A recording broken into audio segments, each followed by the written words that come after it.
Today we're going to be making a gift card holder that's also a card. So it uses a regular card base and then it reveals a gift card holder that pulls out. So let's get started. We're going to start with a base card of chocolate chip. This is 5.5 by 8.5, just folded in half.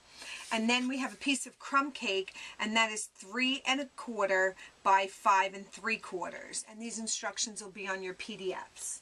The first thing you're going to have to do is score your crumb cake cardstock.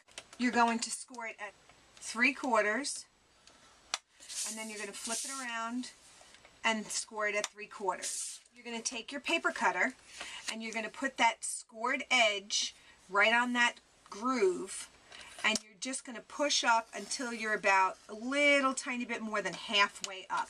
So that'll give you this little flap. Fold the bottom edge up. I like to score it with my bone folder. And then you're going to run a piece of sticky strip along the bottom. We're going to put this aside for now.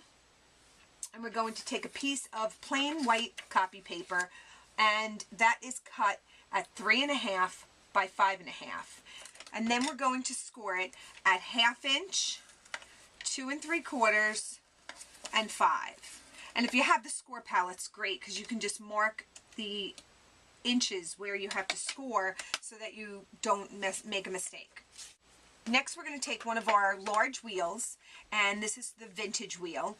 And a friend of mine taught me a trick years ago. You put the fuzzy side of a Velcro dot here, and then you put the flat side on the lid of your ink cartridge so that you don't ever lose the top. You push that up to engage. This is loaded with chocolate chip ink. I'm just going to get it ready, and I'm going to lightly wheel over. This cartridge needs to be re-inked right now, but I'm purposely not re-inking it because I want to have that vintage look to it.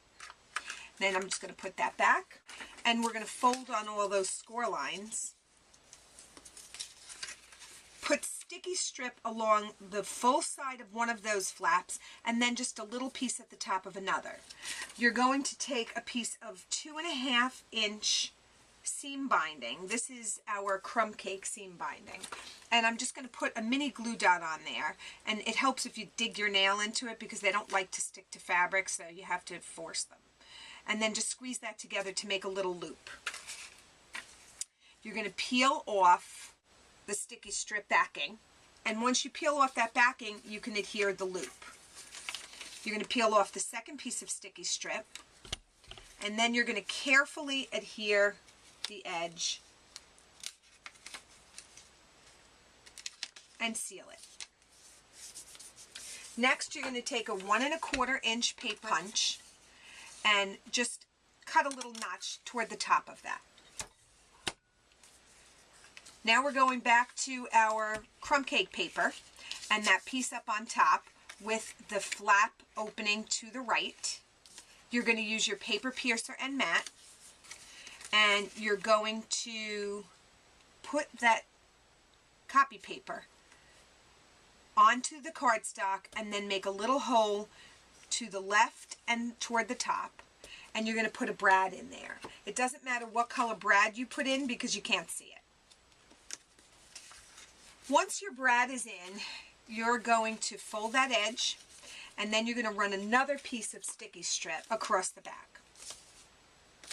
We're going to put that aside. Take your chocolate chip card and your Textured Impressions framed tulips embossing folder, and we just want to emboss one side, and that's the front side.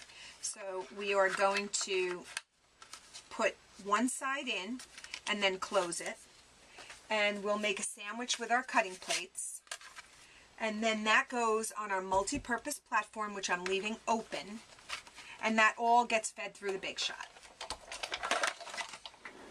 What you end up with is a nicely embossed card front.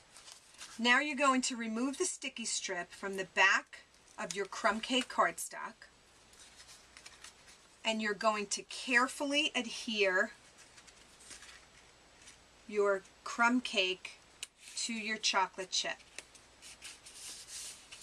Now this little loop, when pulled, reveals the gift card holder. To decorate the top of this, I'm just going to take a piece of designer series paper from our Mocha Morning Designer Series paper pack, and I'm just going to put a little bit of snail all the way around.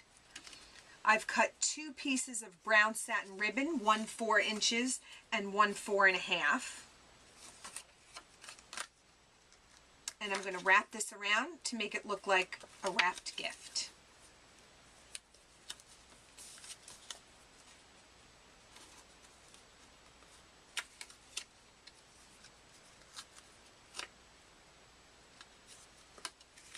I'm going to apply a little more snail to make sure that those ribbons are really covered. And I'm going to adhere this to my crumb cake cardstock. Now for the bow. This is a 12-inch piece of satin ribbon, and I took one of our rhinestone brads and I pulled it all the way open, and I'm going to make what I call a Z. I'm folding my ribbon in thirds, and then I'm going to just scrunch it into this brad and close it up.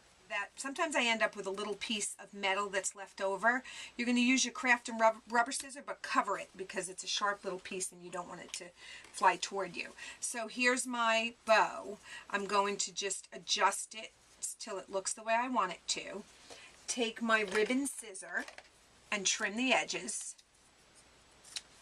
And then I need a little glue dot to stick the bow to the card. So actually I'm going to use 2 mini glue dots. I'm going to put that right there in the center. And then for my greeting, I'm going to use the tiny tag set, and I've punched the outline of the tag along with one of the greetings. I'm going to use our matching tiny tag punch. I'm going to unlock the bottom here and then center that image till it's exactly in the spot that I want, and then pop it out. I'll use a glue dot to adhere the tiny tag to my gift, and there you have it. The gift card that looks like a present that reveals an actual present. Come visit us at www.stampacademy.com. Have a great day.